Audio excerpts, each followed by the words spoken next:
One morning 10 years ago now, I experienced something that would forever change how I looked at the guitar. It was May 2014 and I was at the end of my first year of study at music school in Edinburgh. In the last 2 minutes of my final guitar exam for the year, my teacher threw me this curveball that completely caught me off guard and ultimately this led to me failing the exam. And as annoying as it was to me at the time, years later, I realized that my teacher's indifference about my exam result that day was in fact the most pivotal moment in my guitar playing journey, because it was the first time in the 7 years of me playing guitar at that point that I realized how little I knew. In the months leading up to the exam, the sole focus of my lessons was sight reading, which I absolutely hated. In fact, it's still the most useless skill I ever spent time practicing. See, before I started music school, I had assumed that my guitar lessons would just be about, improvisation, shredding, learning songs, playing in bands, all the things you would typically expect. But every Monday morning at 9 AM, I would literally dream about doing anything else other than the task at hand, which was struggling my way through sight reading etudes for solo guitar in a cold practice room with my whiplash style teacher making no attempt to conceal his judgment of every poorly executed bar. So when the time came to sit the exam, I knew that I was going to have to sight read several pieces of sheet music that I had never seen before. And for the most part, that's what the exam entailed, as expected. I was very nervous going into it, and even though I didn't play the pieces perfectly, well, far from it, I think I did all right with a few bars here and there, maybe. Anyway, I finished the final sight reading exercise and I'm about to pack up my guitar and head for the door when my teacher says to me, where do you think you're going? You're not done yet. So I sit back down and think, well, what could be left? We've done all the sight reading. What more is there to this exam? And then he says to me, play the A, E, and G minor pentatonic scales without changing position on the fretboard. I had no idea what he meant, so I asked him, what do you mean without changing position? You haven't taught me how to do that. And he didn't care. He just repeated the instruction, and all I could think to do was to play position 1 of the A minor pentatonic, then move up the fretboard to play position 1 of the E minor pentatonic, and then finally move down the fretboard to play position 1 of the G minor pentatonic scale. So that's what I did, and I left the exam room knowing full well that I hadn't done what was asked of me. I didn't know that it was in fact possible to play the minor pentatonic, or any scale for that matter, in different keys without moving up or down the fretboard, as I'll demonstrate for you now.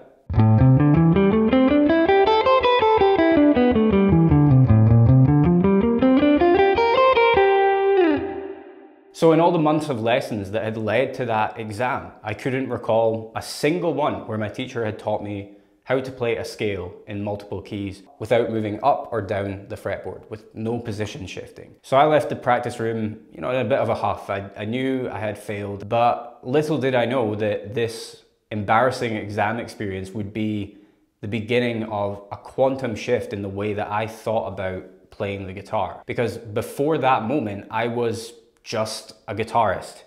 In the years that came after, I felt like I had transformed into an actual musician.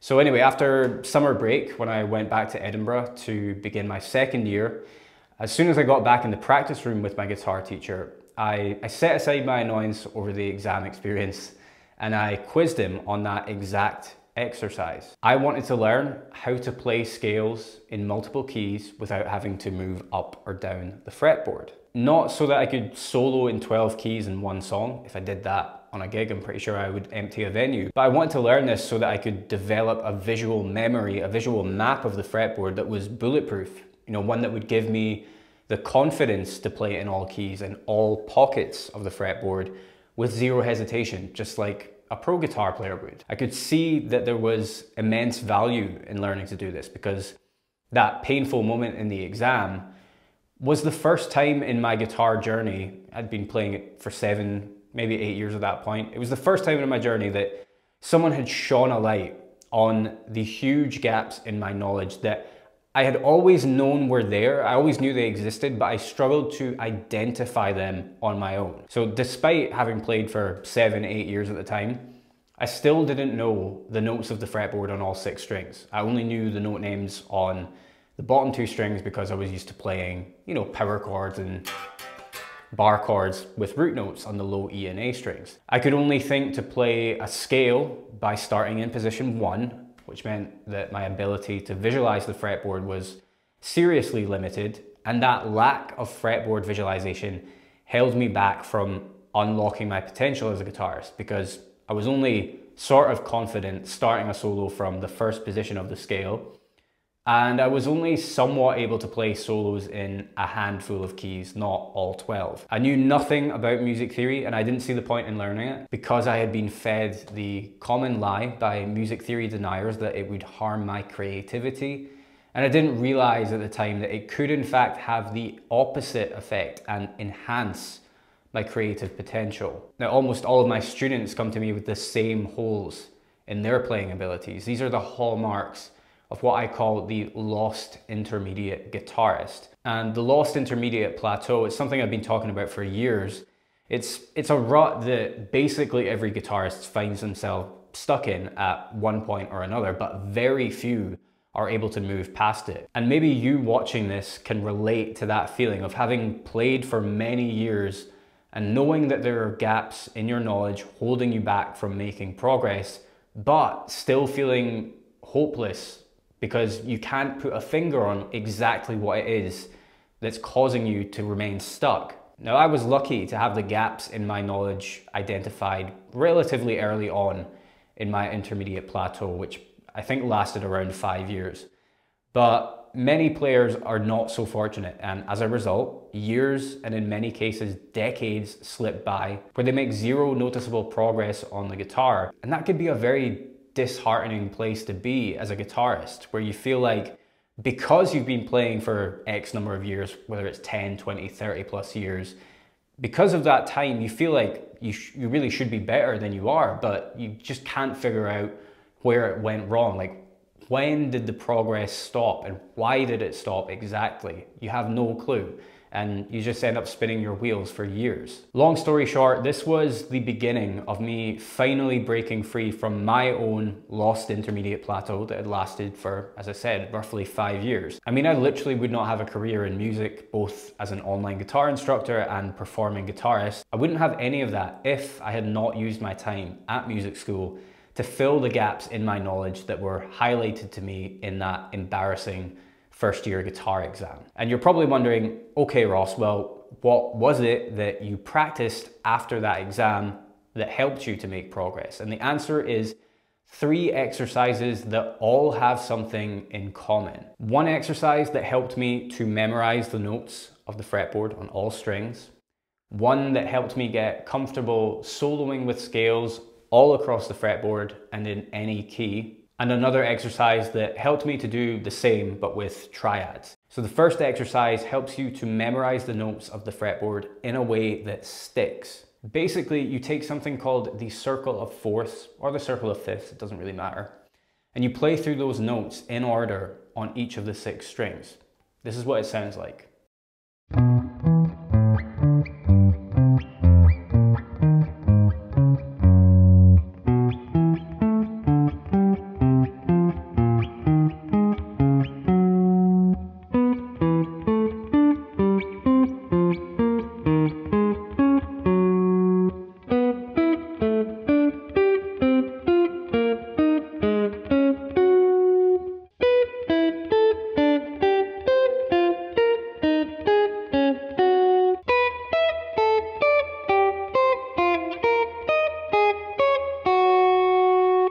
Before finding this exercise, I had tried and failed to memorize the notes of the fretboard in the past by doing what is commonly recommended, which is to practice the notes chromatically like this.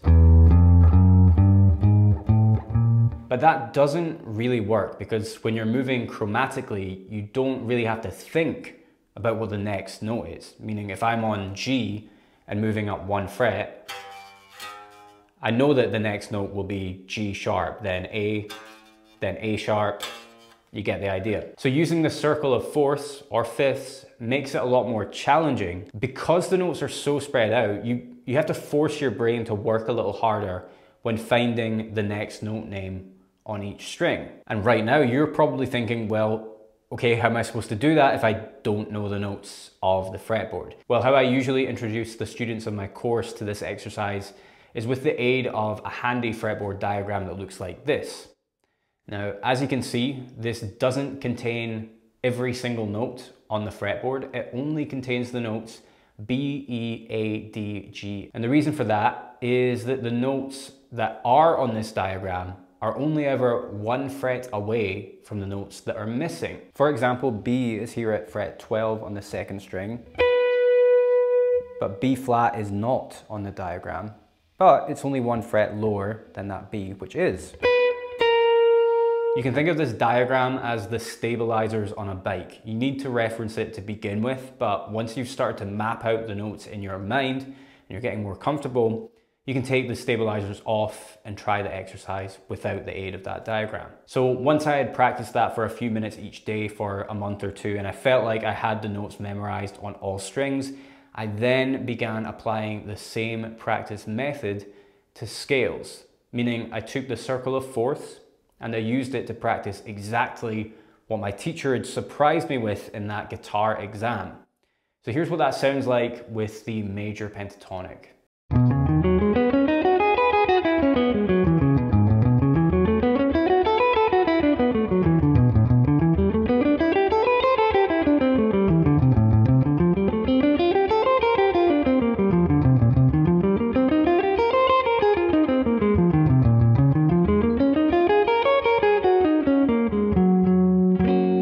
So I just played through all 12 keys of the major pentatonic without moving up or down the fretboard. I mean, I moved a little bit, but I'm kind of operating within this 4 to 6 fret radius. I'm not shifting the same position up or down the fretboard to get to the next key, which is the main point. Now this exercise, it drills into your mind a visual map of where the root notes are in every scale position that you practice. Knowing where the root notes are, regardless of fretboard position, is what makes it possible for you to feel confident soloing from anywhere and to stop feeling chained to the first position of a scale. And to memorize the root notes, you first have to have memorized the note names on all strings. Hence why I practiced exercise 1 first before I started to attempt this one. And for the third exercise, I took the same old circle of fourths pattern and I applied it to triads so that I could memorize the location of the root notes in every triad inversion that I knew. Now you can do this with pretty much any triad type, but here's what it sounds like with major triads on the first string set.